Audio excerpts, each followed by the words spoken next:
It was a message that would change everything. At precisely 0900 hours Galactic Standard Time, a signal was broadcast across every human-controlled system. It came with the crisp precision of an intergalactic diplomatic communique. The Galactic Council invites the delegation of Earth to join the esteemed ranks of the galaxy's united civilizations. You are honored to participate in the alliance of equal species. Please adhere to the terms of our galactic agreement. The words were simple, but their implications were seismic.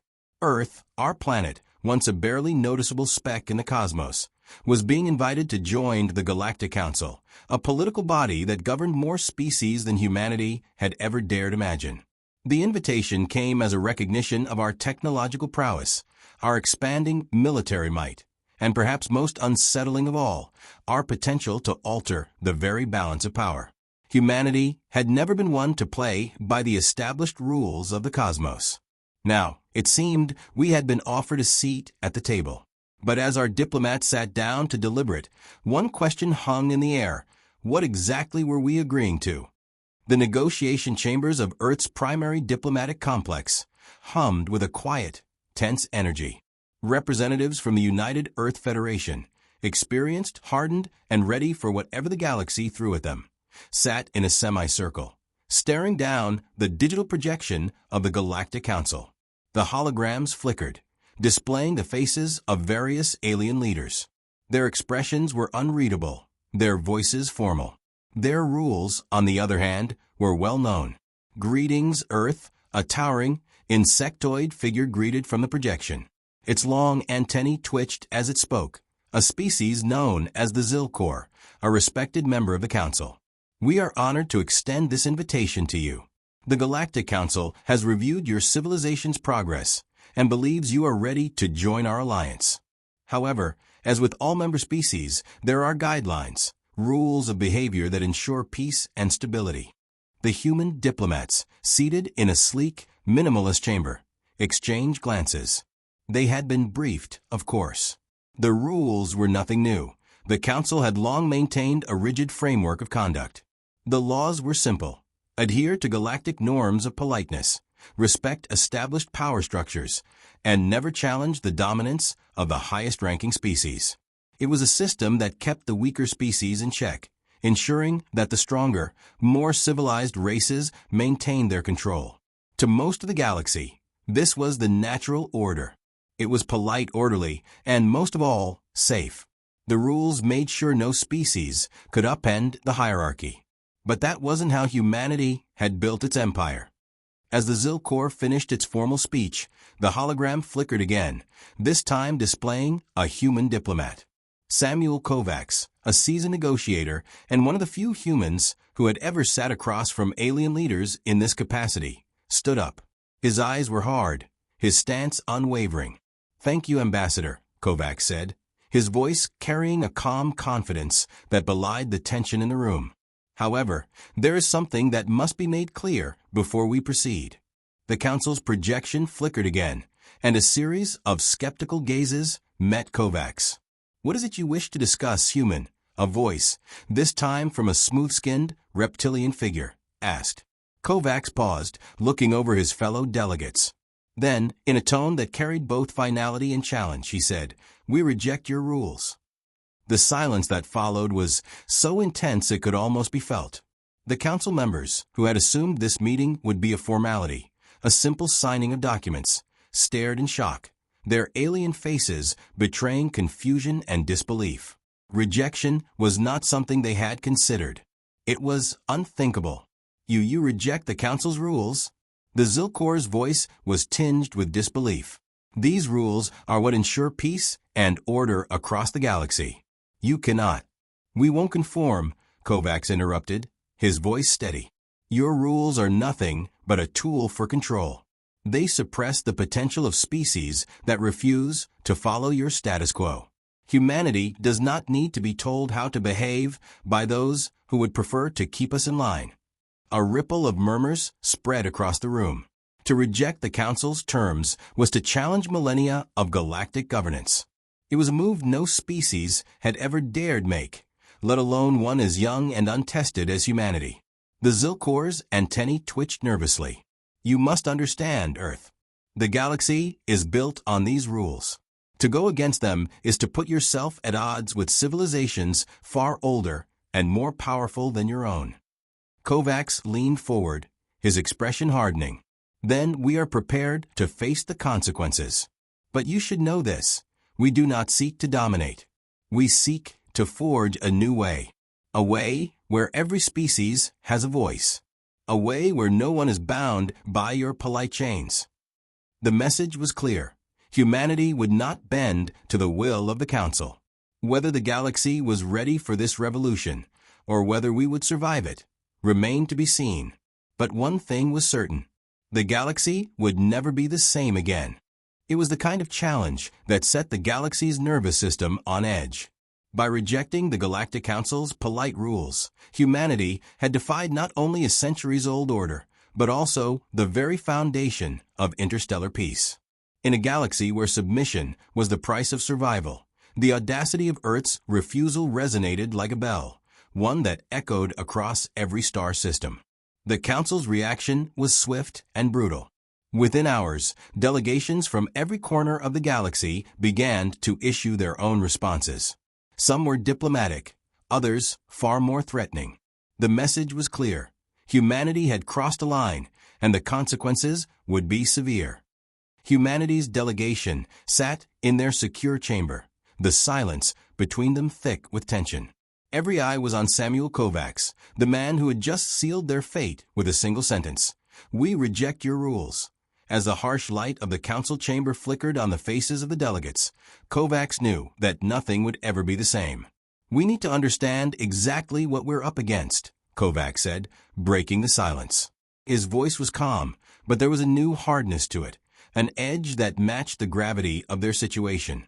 Beside him, Lieutenant General Elisa Wren leaned forward, her eyes sharp. The Council's rules are meant to keep the power dynamic stable. They're designed to prevent Deathworlders, species like us, from rising too quickly. If we resist the rules, we're signaling that we're ready to rewrite the entire galactic order. And we're going to need allies. Allies. The word hung in the air like a question mark. The Council was a conglomerate of the most powerful species in the galaxy, each with their own motives, and each bound by the same archaic rules of politeness. But what did they mean by polite? For most alien civilizations, politeness wasn't just about manners. It was a system designed to ensure the dominant species maintained control. The Council's most cherished rule? Respect the chain of command. The strongest species held the highest positions, and weaker species followed suit.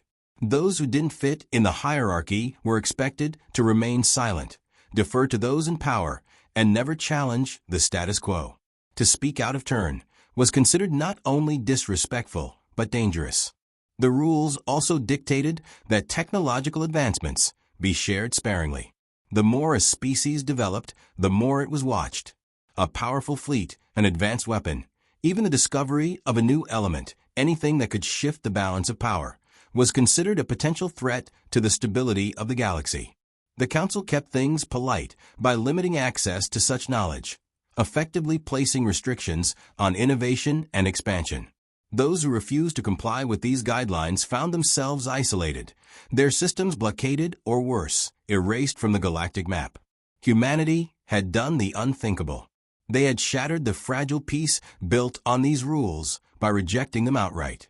For the first time, a species had refused to comply. And in the cold, calculating universe of the Galactic Council, that was unforgivable. The Council has made it clear that they will not tolerate defiance, Kovacs continued, as the projection of the Zilkor reappeared. We're already receiving threats from their allies. But there's something else we have to consider.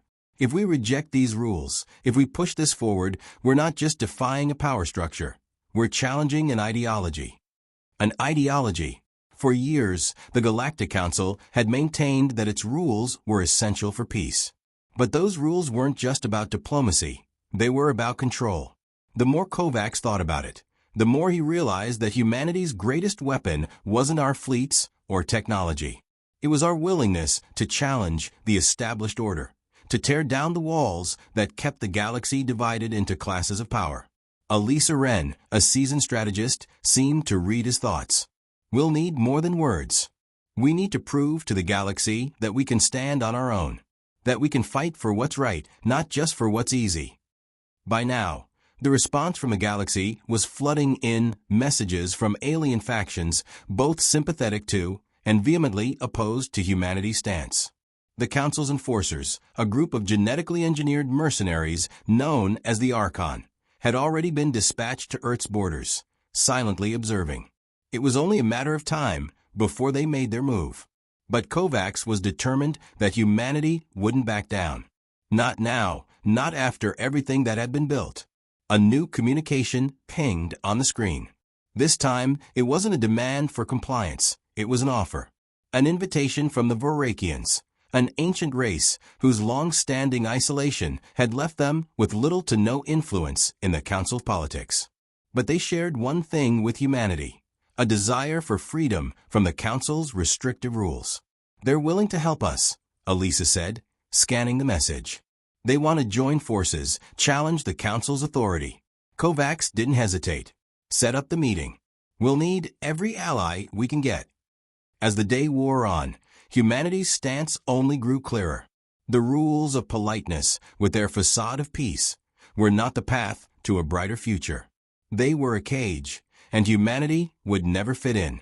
But what the Council hadn't realized was that they had underestimated humanity's greatest strength, not our technology, not our military power, but our unyielding will to stand tall and fight for what we believe in.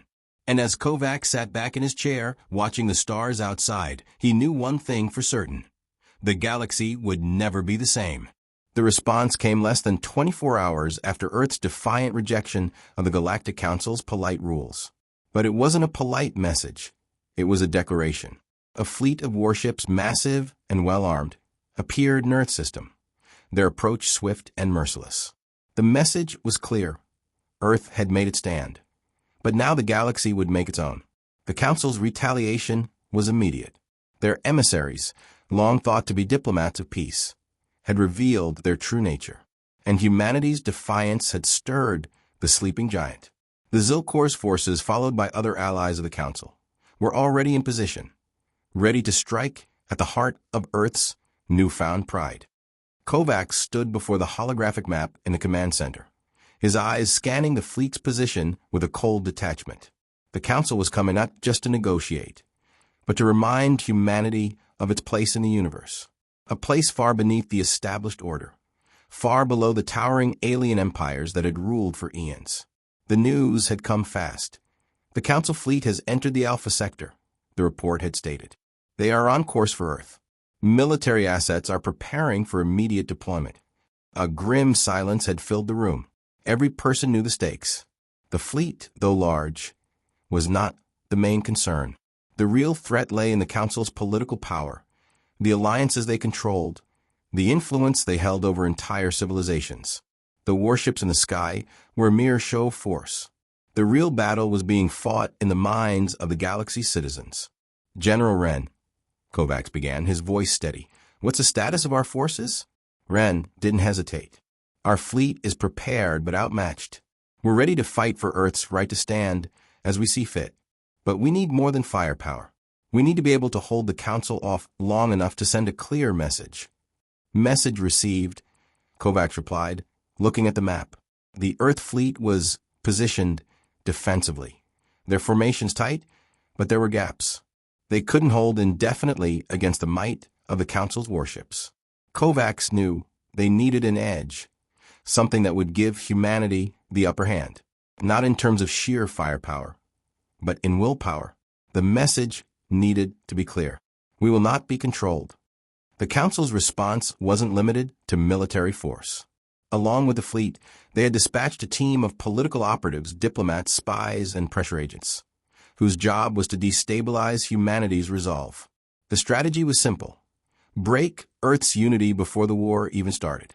The first wave of covert operatives infiltrated Earth's media channels, broadcasting messages of fear and uncertainty. You cannot win against the Council, the message echoed. Resistance is futile. The galaxy will not allow your rebellion. It was a tactic that had worked for countless civilizations. Through political pressure and subtle manipulation, the Council had crushed rebellions before they even began. But this time was different. Humanity had a unique advantage: their resilience. Kovacs knew the message was already being heard, loud and clear. The civilians of Earth weren't intimidated by the Council's threats. They were enraged. Every news broadcast, every civilian message, every word of defiance spread like wildfire. The fight wasn't just between fleets anymore, it was a movement. The entire population had made up their mind. This was no longer a matter of survival. This was a fight for the future. Within hours of the Council's threats, Earth had begun to mobilize its hidden resources: military, scientific, and industrial.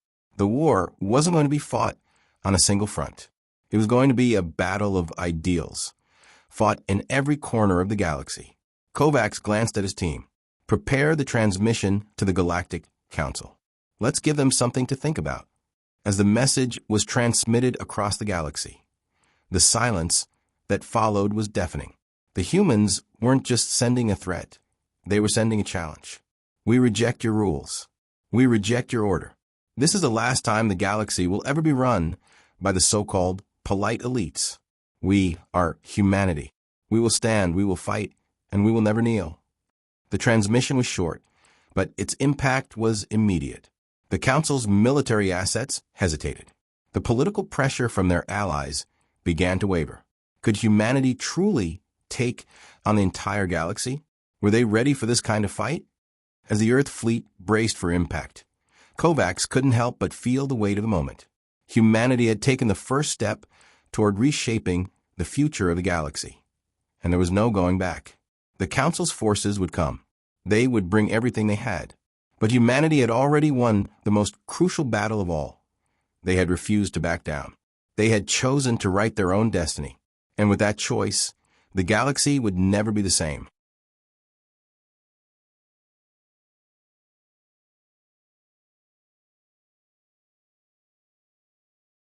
The first shot was fired not by a weapon, but by a single line of text. Humanity will never bow to the old order. Within minutes, the galaxy erupted into chaos. The message was simple, yet it hit harder than any missile could have. As Earth's fleets prepared for battle, a new front had opened: the war for hearts and minds. The Council's retaliation was swift. The Zilkor ships, towering and menacing, loomed just beyond the outer rim of Earth's defenses. The galaxy held its breath. War was no longer an inevitability, it was already here. Kovacs stood at the center of the command room, his eyes scanning the chaotic flow of information. The Council's fleet had moved in without hesitation, their warships massive, sleek, and bristling with weapons. The void between Earth and the Council was narrowing quickly. "We've got one shot at this." General Wren's voice cut through the tension. Her gaze was fixed on the screen displaying the Council's movements. "If we don't act fast, their ships will be in range before we can do anything meaningful." Kovacs nodded. He had known the stakes since the moment the rejection was made. But now the cost was undeniable. They weren't just fighting for survival. They were fighting for a new vision of the galaxy. A vision where every species, no matter their strength, could thrive. It wasn't just Earth's future at risk.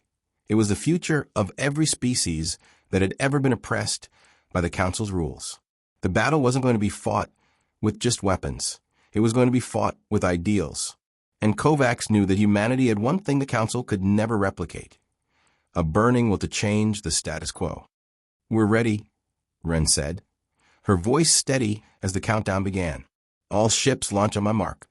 The first wave of Earth's forces surged forward, a sleek armada of warships designed for speed and precision. Unlike the Council's massive lumbering vessels, Earth ships were agile and heavily armed, built for outmaneuvering a stronger enemy. The opening volley of fire came from the human fleet, not in a barrage, but in targeted strikes designed to disable, not destroy. A massive explosion tore through the hull of one Zilkor ship, sending it spiraling into the void. A message flashed across Kovacs' screen: "We are not here to play by your rules." The Council had underestimated humanity's speed and precision. The moment the first shot rang out, The universe understood. Earth was not backing down. In the heart of the battle, the human warships darted between the enemy lines with precision that left the Council fleet scrambling. The vast coordinated force of the Zil Corps and their allies couldn't match the sheer unpredictability of Earth's tactics. Each ship seemed to move with a mind of its own, outpacing the enemy's heavier, slower crafts. But it wasn't just the ships that made the difference, it was the strategy. Kovacs knew the Council was accustomed to overwhelming force. They were used to crushing smaller civilizations with superior firepower and rigid tactics. Humanity, however, wasn't bound by those same limitations. Earth's forces adapted, evolving their strategy in real time, exploiting every weakness in the Council's armor. A Zil Corps cruiser veered off course, its shields flickering as another wave of human fighters dove through its defenses. A series of rapid, targeted missile launches caused its power core to destabilize, sending shockwaves through the Council's formation. Kovacs felt a surge of satisfaction. Every human ship out there was proving something that the Council had never expected. Humanity wasn't here to play by their rules. They were here to rewrite the entire game. Back on Earth, as the battle raged in space, the fight for the galaxy's future was also unfolding in a much quieter, but no less significant way. Propaganda channels were flooded with broadcasts from the human resistance, messages of strength, unity, and defiance. Earth wasn't just fighting the Council's fleet. They were fighting for the hearts of the galaxy's citizens. The Council, for all its power, had never fully understood the resilience of humanity. Their rules, their so-called polite diplomacy, were built on the idea that some species were simply too dangerous to be allowed to flourish. And yet, time and time again, humanity had proven that their greatest strength wasn't in their power. It was in their refusal to be controlled. Their desire for freedom burned brighter than the most advanced weapons in the galaxy. As humanity's message of resistance spread, even those on the fringes of the galaxy began to listen. Species long ignored by the Council, those too weak or too small to matter, began to rise in quiet rebellion. They sent messages of support, pledging allegiance to Earth's fight. Back in the heat of battle, Kovacs watched as a dozen Zil Corps ships fell into chaos. Earth's fleet had executed the impossible. They had disrupted the perfect order of the Council. The Zil Corps fleet, though still formidable, was now fractured, their forces in disarray. For the first time in centuries, they were forced to think on their feet. But the Council wasn't finished. From a rear, reinforcements arrived, an enormous dreadnought, flanked by elite Archon warriors. This was no longer a skirmish. It was an all-out war. "We've done it," Ren said quietly, eyes fixed on the incoming reinforcements. "We've broken their front lines, but now the real fight begins." Kovacs's expression hardened. "We're not backing down. Not now. Not ever." As Earth's forces prepared for the next phase of the conflict, Kovacs knew the galaxy was watching.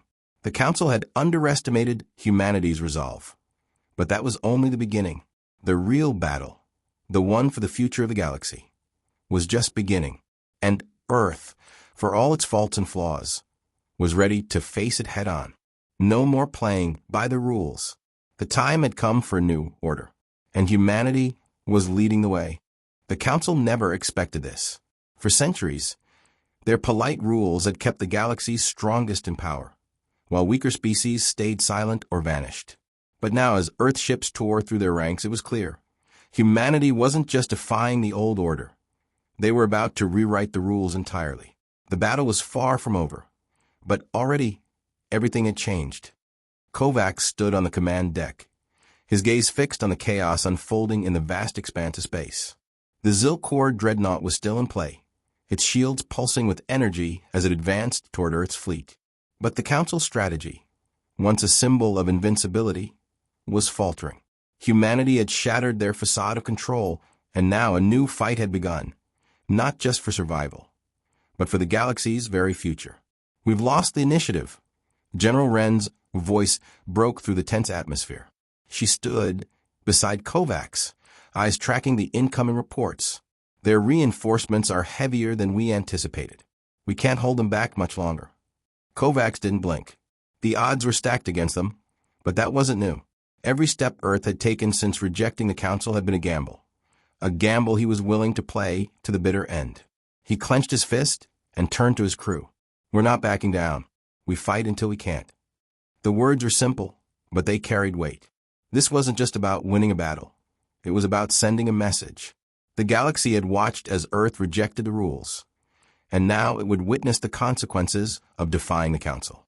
The question was, would Earth stand as an equal in the galaxy, or would it be crushed under the weight of millennia of galactic politics? Meanwhile, back on Earth, the political climate had shifted in ways no one could have predicted. The public, once divided over their government's hardline stance, had unified. Resistance movements that had once whispered in shadows were now bold and organized.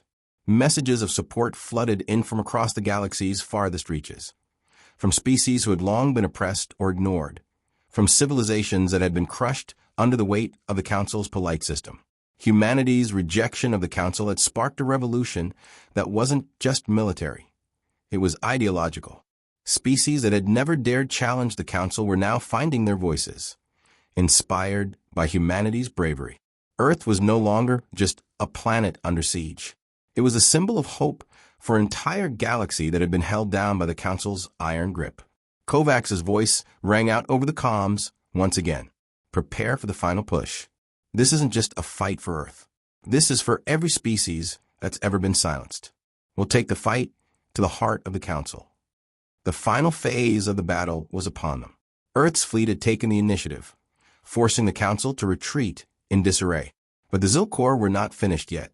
Their dreadnought had turned, now on a direct course toward Earth's capital ships, aiming to cripple them with a final, devastating strike.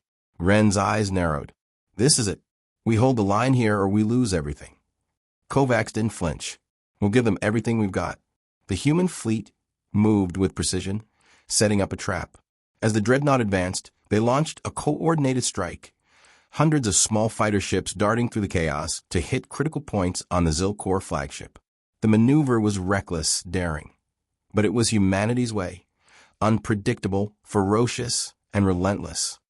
In the final moments, as the Zilkor dreadnought's shields flickered and its power core began to fail, Kovacs saw something he'd never expected: an opening. The massive vessel, once a symbol of the Council's unyielding dominance, was vulnerable. It was time to finish this. Now, Kovacs shouted. A final barrage of missiles tore through the dreadnought's remaining defenses, and within moments, the ship detonated in a brilliant flash of light. A cheer went up from the human fleet, but it was short-lived. There was still work to be done. The Council had been wounded, but the battle for the galaxy's soul was just beginning. As Kovacs watched the debris from the fallen dreadnought drift into the void, he knew that humanity had taken the first steps toward rewriting the galaxy's future. The Council's power had been shaken, but their grip on the galaxy wasn't broken yet. The war was far from over, and the galaxy's true test was yet to come. But as long as humanity stood, they would never bow to the old order again. The fight for freedom had only just begun, and this time, the galaxy was listening. The galaxy had never seen anything like this. Earth's fleet had crippled the Council's dreadnought, the symbol of their rule, and now, as the wreckage of their power floated in the void, humanity was preparing to deliver the final blow. But victory wasn't just about military force. It was about something far more dangerous to the Council: a new order.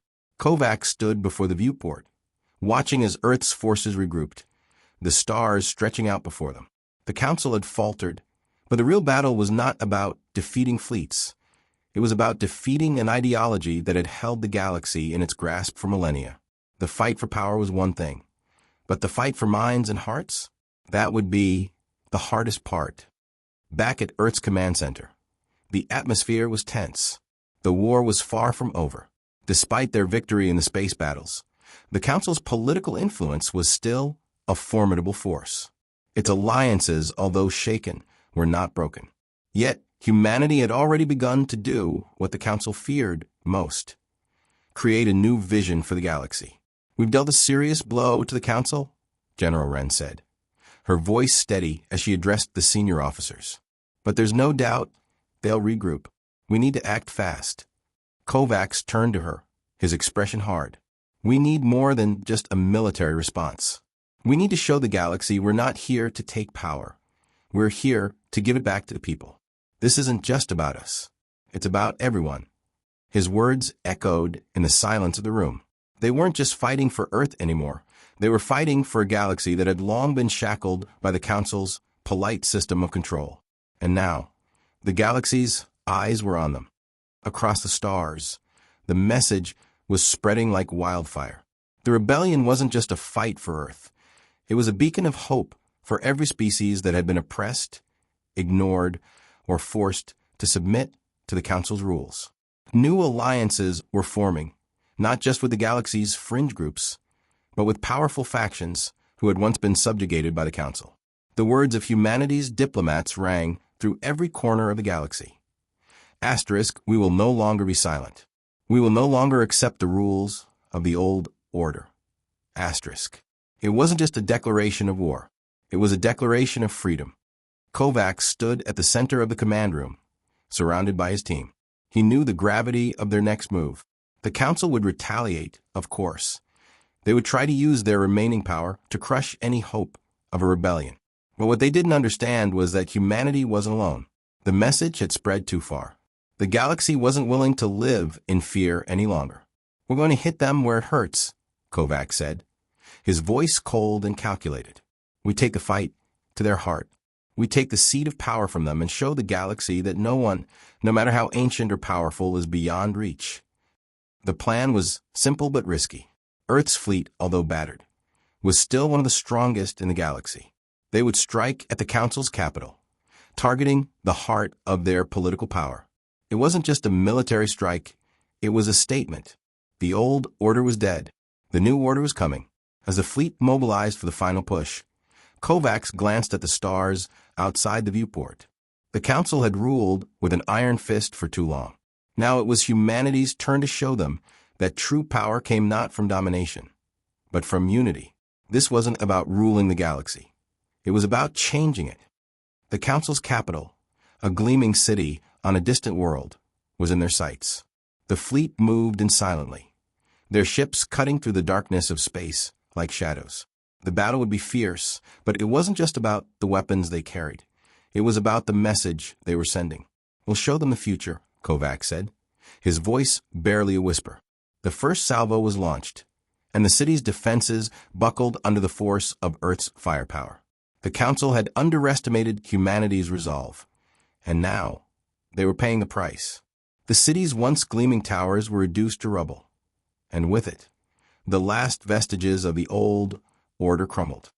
As the dust settled and the smoke cleared, Kovacs knew that this was just the beginning. The Council's fall wasn't the end of the war. It was the start of something far greater. A new order was rising, one where the voices of the oppressed were heard, and power was no longer in the hands of the few. Humanity had fought for this moment, and now, as the stars stretched out before them, they would lead the galaxy into a future of their own making. The old ways were gone.